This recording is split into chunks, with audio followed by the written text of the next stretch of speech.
ఇవి ఎప్పుడైనా చూసారా మీరు? చిన్నప్పుడు మా అమ్మ వాళ్ళైతే పొలంలో పండించేవాళ్ళనమాట. అగ్గిపెట్టె తీసుకొని అక్కడే కాల్చుకొని తినేవాళ్ళము.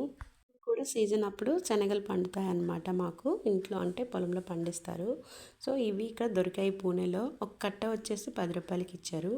మేమైతే తీసుకున్నామన్నమాట. ఇక్కడ తీసుకొని వాటిని ఒలిచి పచ్చివే ఇలా పులుసు పెట్టానన్నమాట. చాలా బావుంటుంది. వంట రాని వాళ్ళు కూడా సింపుల్‌గా వంట చేసుకోవచ్చండి. నేను చేసిన వీడియోలు గనుక చూసారంటే వంట రాని వాళ్ళు కూడా చాలా సింపుల్‌గా చేసుకోవచ్చు. వెరైటీగా ఉంటాయి.